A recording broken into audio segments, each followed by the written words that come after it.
Time and again, British authorities unwittingly played into Gandhi's hands by inflaming public opinion. In 1919, he protested oppressive new laws by inciting a national strike. While he coordinated the rebellion from Bombay, hundreds of miles to the north, 2,000 Indians crowded into the enclosed village square of Amritsar. Unknown to them, 2 days earlier, General Reginald Dyer had decreed a ban on mass meetings.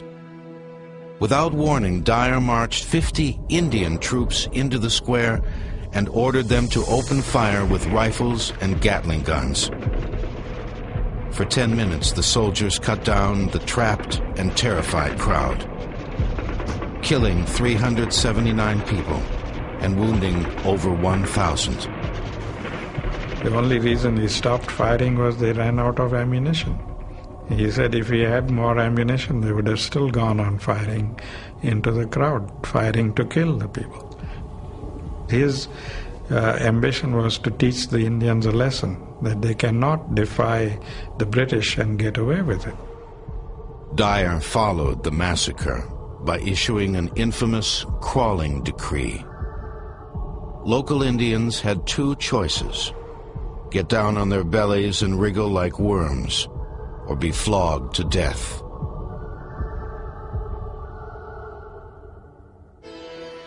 Enraged Indians screamed for vengeance.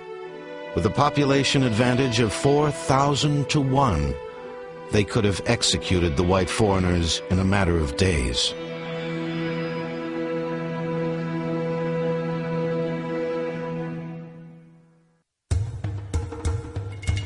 The massacre at Amritsar in 1919 threatened to touch off a bloodbath between Britons and Indians demanding revenge.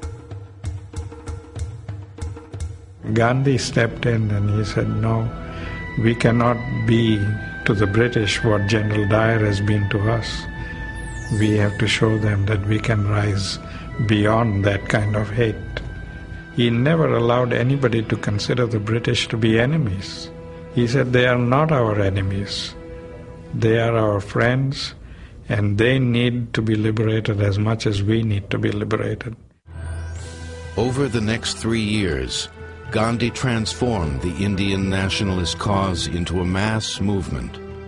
He built upon the outrage generated by Amritsar to unify Hindu and Muslim, laborer and merchant, and he won the enduring affection of ordinary Indians by becoming one of them, embracing the same simple clothes, scant food, and meager comforts as the poorest of the poor.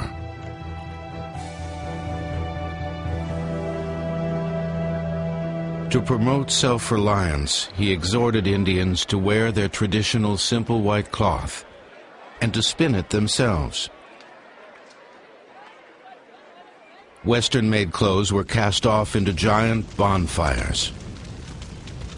As he said, foreign clothes signified our cultural dependence on the West, and it also implied that we were indirectly accomplices in our own enslavement. Therefore, burning foreign cloth was a way of purging ourselves. Gandhi insisted on spending 1 hour each day personally spinning yarn. Other Indian leaders ridiculed the practice. In the midst of a national crisis, Gandhi might be found at his spinning wheel. But he saw the fundamental importance of connecting with the masses. His unique stature as the champion of all Indians kept him the unquestioned leader of India for a quarter century. While inciting open revolt with one hand, with the other, he had to prevent his followers from succumbing to the allure of bloodshed. Many times he called off campaigns when they threatened to become violent, angering friends and colleagues. King worked tirelessly to promote the cause he so strongly believed in. And from 1957 through 1968, he traveled over 6 million miles, delivered 2,500 speeches, wrote 5 books, and dozens of articles. His hard work and ability to communicate earned him such respect that he earned the ear of President John F. Kennedy, who personally met with King. Of all the speeches King delivered, none has stood the test of time like his famous I Have a Dream speech.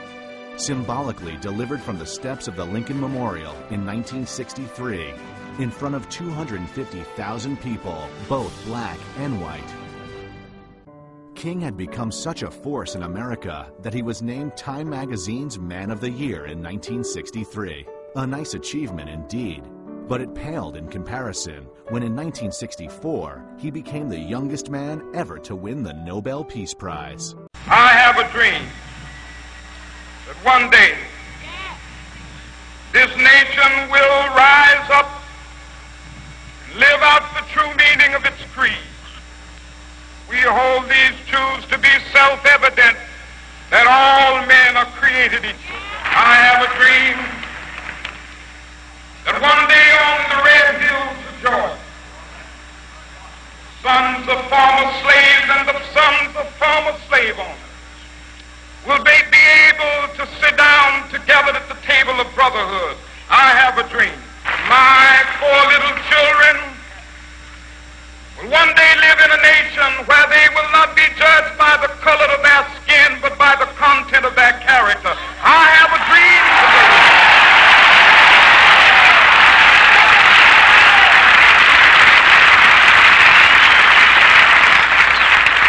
I have a dream that one day every valley shall be exalted. Every hill and mountain shall be made low, the rough places will be made plain, and the crooked places will be made straight, and the glory of the Lord shall be revealed, and all flesh shall see it together.